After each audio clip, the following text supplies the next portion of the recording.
আমরা ইলেকট্রন বিন্যাস সম্বন্ধে অনেক কিছুই জেনেছি এবং ইলেকট্রন বিন্যাস অনেকগুলো মৌলিক ইলেকট্রন বিন্যাস করেছি। তো আমরা একটা জিনিস আমাদের হয়তো অনেকেরই মাথার মধ্যে ঘুরছে, খুবই একটা সিম্পল একটা কথা সবারই মাথার মধ্যে আসতেছে যে কেন এটা হইলো, কেন এটা হইলো না, এরকম একটা প্রবলেম কিন্তু সবাই আমার মাথার মধ্যে আসছে। তো এই যে আমাদের মাথার মধ্যে যে প্রবলেমটা আসলে এখন ঘুরছে, সেই প্রবলেমটা মনে হয় সেটা হচ্ছে গিয়ে আমরা মনে করলাম যে আমরা হাইড্রোজেনের ইলেকট্রন বিন্যাস করবো। হাইড্রোজেনের ইলেকট্রন থাকি একটা, তাহলে তার ইলেকট্রন বিন্যাস কি হবে? 1s1। তো আমাদের মনের মধ্যে আসলে যে জিনিসটা ঘুরতেছে, আচ্ছা 1s1ই কেন ইলেকট্রন বিন্যাস হবে? আমার তো 5s এখানেও যে এসটা, সেই এসটার মধ্যেও ইলেকট্রন ধারণ ক্ষমতা 2টা, তাহলে আমি 5s1 লিখতাম, 1s1 না লিখে 5s1 লিখতাম।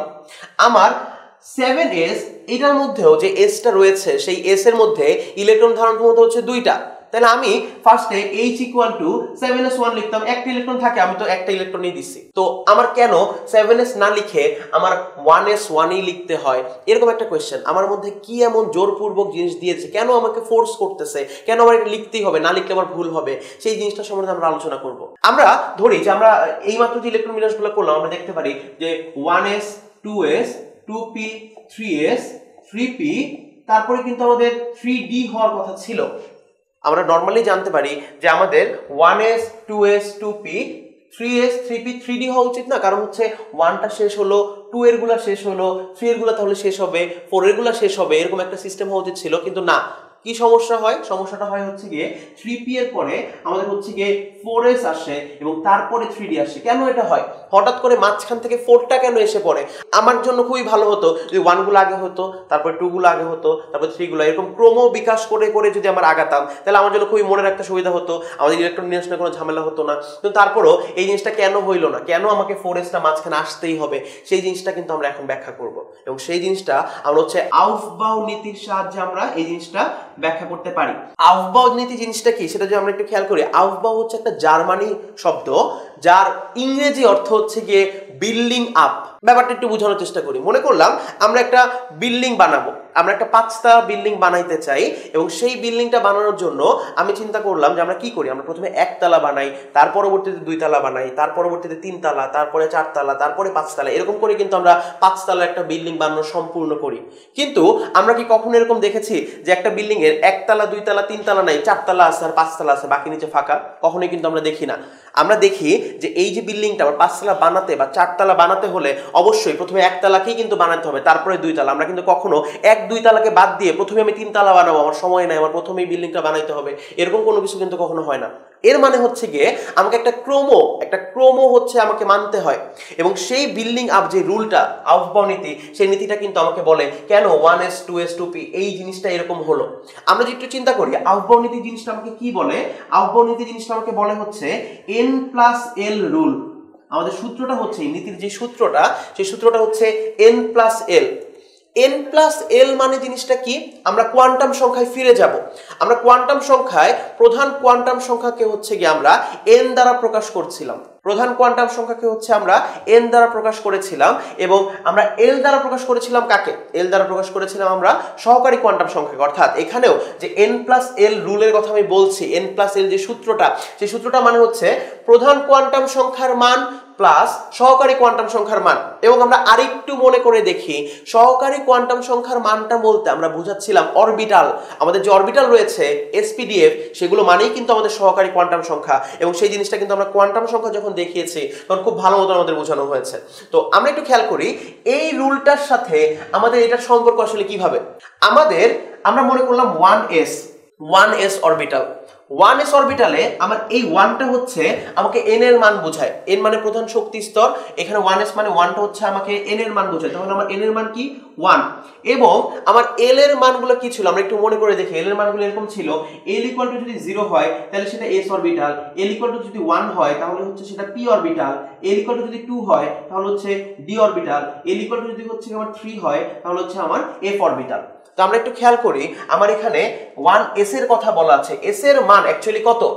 0, তাহলে আমার যোগ হবে কত, এল এর মান 0 যোগ হবে, তাহলে আমার টোটাল মানটা কত 1।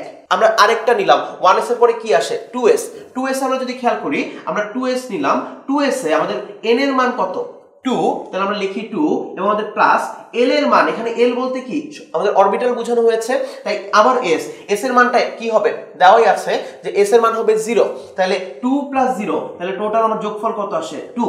আমরা আরেকটা দেখি 2p এর কথা দেখি 2p, তো 2p তে আমরা খেয়াল করি যে আমার n এর মান কি হবে, n এর মান হবে 2, দেওয়াই আছে শক্তি স্তর 2, তাহলে 2 প্লাস p এর জন্য আমার এখন অরবিটালটা হচ্ছে p, তাহলে p এর জন্য l এর মান কত, p এর জন্য আমরা দেখব l এর মান হচ্ছে 1, তাহলে এখন কিন্তু আমার 1 দ্বারা যোগ করতে হবে এবং আমি যদি রেজাল্টটা দেখি আমার রেজাল্ট আসবে হচ্ছে গিয়ে 3। তো আমরা একটু খেয়াল করি আমরা এরকম n প্লাস l যোগ করে করে কিছু মান পেলাম, 1s এর মান পেলাম 1, 2s এর মান পেলাম 2, 2p এর মান পেলাম 3, আমরা যদি আরেকটা করি 3s, তাহলে 3 হচ্ছে আমাদের n এর মান, তাহলে আমাদের হচ্ছে গিয়ে 3 প্লাস s এর জন্য l এর মান হচ্ছে আমার 0, তাহলে 0, তাহলে আবার কত আসলো 3, আমরা 3s এর মান পাইলাম 3।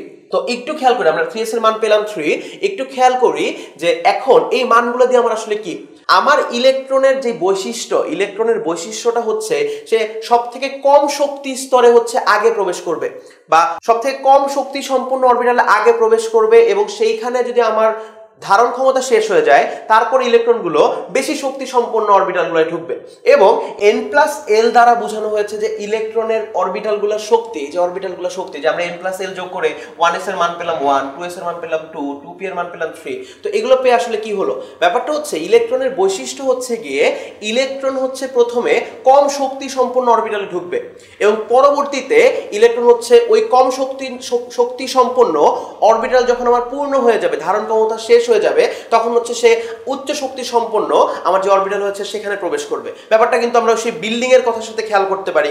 বিল্ডিং কি ছিল, আমি কি একতলা না বানিয়ে দুইতলা না বানিয়ে কখনো চারতলা বানাইতে পারতাম না, আমার কিন্তু আগে একতলা বানাইতে হয়, কম তলা বানাইতে হয়, তারপরে হচ্ছে আমার দুইতলা বানাইতে হয়, মানে একতলার পরবর্তীতে দুইতলা, তার পরবর্তীতে আমার তিনতলা, এরকম ধাপে ধাপে যেতে হয় এবং সিস্টেমটা এখানেও কিন্তু সেম। আমার কম শক্তিতে আগে যাবে, কম শক্তির জায়গা শেষ হলে তারপরে বেশি শক্তির যে অরবিটালগুলো আছে সেখানে আগে ইলেকট্রন যাবে। তো আমরা একটু খেয়াল করি আমার 1s এর মান হচ্ছে 1 এবং এটাই হচ্ছে এই যতগুলো আমি বের করেছি সব থেকে কম মান, এর মানেই হচ্ছে এজন্য ইলেকট্রন আগে সবার প্রথমে 1s ঢুকে এবং তাই আমি যে হাইড্রোজেন ইলেকট্রন বিন্যাস করি আমি কিন্তু 7s দিতে পারি না। কেন? কারণ 7s এর জন্য আমার n প্লাস l এর মান হচ্ছে 7 প্লাস s এর মান 0, টোটাল 7, তাই 1 এর থেকে 7 কিন্তু অনেক বড় নাম্বার, তাই সব থেকে ছোট কে 1, তাই ইলেকট্রন আগে সব থেকে ছোট জায়গায় যাবে 1s এ, তাই আমি হাইড্রোজেন ইলেকট্রন বিন্যাস দেই 1s 1 এবং 1s এ সবার প্রথমে ইলেকট্রন যায়। এখন কথা হচ্ছে গিয়ে আমরা 2s এ দেখি, তার পরবর্তীতে আমাদের 2s এ যাওয়ার কথা আমরা দেখি 2s এর মান আসে 2 এবং আমরা দেখি 2 এর থেকে কম মান কিন্তু আর কারো নাই। তো 1 এর পরে আমরা যে দুইতলা একতলা বানাইলাম, দুইতলা মানে কি, দুইতলা মানে হচ্ছে কি 2s, আমার প্রথমে কিন্তু 1s কে দিলাম এবং পরবর্তীতে কিন্তু আমার 2s কে ইলেকট্রন দিতে হবে, তাহলে 1s এর পরবর্তীতে আমার ইলেকট্রন যাবে 2s এ এবং পরবর্তীতে আমার ইলেকট্রনটা যাবে 2p তে। কেন? কারণ 2p তে ইলেকট্রনের এই n প্লাস l এর মান আসে 3, কিন্তু আমরা লক্ষ্য করি 3s এও কিন্তু আমার এই মানটা আসে 3। এখন একটু সমস্যা হয়ে গেল না, যে আমরা বললাম যে সবথেকে কম যে নাম্বারটা থাকবে আমাদের n প্লাস l এর যোগফল সেইখানে আগে ইলেকট্রন যাবে, ওই হিসাবে আমার 2p এর নাম্বার আসে 2 প্লাস 1 3 আর 3s এর নাম্বারও আসে 3 প্লাস 0 3। তাইলে আমি কাকে আগে দিব বা আমি কেন 2p কে আগে দেই, কেন 3s কে আগে দেই না, 3s এর দোষটা কই? ব্যাপারটা হচ্ছে যখন এরকম আমাদের সমস্যা হবে যে আমাদের দুইটা মানই n প্লাস l এর যে মান যোগ করে একই হয়ে যাবে, তখন আমাকে যে জিনিসটা দেখতে হবে n এর মান কার কম, n এর মান কার কম, n এর মান যার কম সেইখানে আমাকে আগে ইলেকট্রন দিতে হবে। আমরা যদি একটু খেয়াল করি যে 2p এবং 3s দুইটারই হচ্ছে n প্লাস l অনুযায়ী মান 3, কিন্তু আমরা খেয়াল করি একজনের n এর মান 3 আরেকজনের n এর মান হচ্ছে গিয়ে 2, তাহলে যার n এর মান কম সেইখানে আগে ইলেকট্রন যাবে। তো কার n এর মান কম? n এর মান কম হচ্ছে গিয়ে 2p এর, কারণ 2 হচ্ছে 3 এর থেকে ছোট সংখ্যা, তাই n এর মান কম 2p এর, ইলেকট্রনটা আগে 2p তে যাবে, তারপর ইলেকট্রনটা 3s এ প্রবেশ করবে। আমরা আরো কিছু উদাহরণ দেখতে পারি। উদাহরণগুলো হচ্ছে কেন আমার 4s এ ইলেকট্রন আগে যায়, আমার তো 3d তে যাওয়ার কথা ছিল। আমরা এই ব্যাপারটাও কিন্তু আউফবাউ নীতির সাহায্যে খুব সহজেই ব্যাখ্যা দিতে পারি। কিভাবে আমরা ব্যাখ্যা দিব?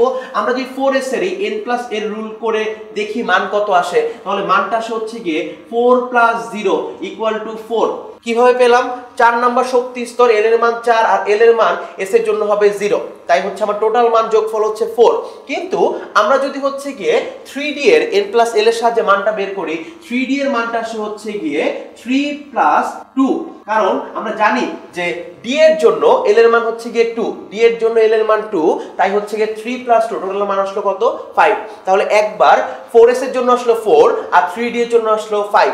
এখন আমরা দেখি আমাদের সিস্টেমটা কি ছিল, যার হচ্ছে গিয়ে যে অরবিটালের হচ্ছে গিয়ে শক্তি কম থাকবে সেইখানে আগে ইলেকট্রন যাবে। তাহলে আমরা একটু খেয়াল করি এই দুইটা অরবিটালের মধ্যে কার মান কম আসছে? অবশ্যই 4s এর মান কম এসেছে। কেন? কারণ হচ্ছে গিয়ে 4s এর মান 4 আর 3d এর মান আসলে 5, তাহলে কম মার্ক নাম্বার কোনটা? 4। তাহলে ইলেকট্রনটা আগে এইখানে প্রবেশ করবে এবং পরবর্তীতে এরপরে আমার হচ্ছে 3d তে প্রবেশ করে, 3d এর নাম্বার হচ্ছে 5। তো আমরা এই আউটবাউন্ড নীতি দিয়ে আমরা বুঝতে পারি কেন হচ্ছে গিয়ে আমার এই জিনিসটা এত সুন্দরভাবে আমরা গুছানো ভাবে লিখতে পারি না, 3s 3p 3d কেন লিখতে পারি না, আগে কেন 4s ইলেকট্রন যাবে, বা এটাও আমরা বুঝতে পারি কেন আমার একটা ইলেকট্রন বিন্যাস করার সময় এই সিরিয়ালটা আমাকে অবশ্যই ঠিক রাখতে হয়, আমরা কেন নিজ ইচ্ছা মতন দিতে পারি না, আমরা সেটা খুব সহজভাবেই আউটবাউন্ড নীতি দ্বারা ব্যাখ্যা করতে পারি।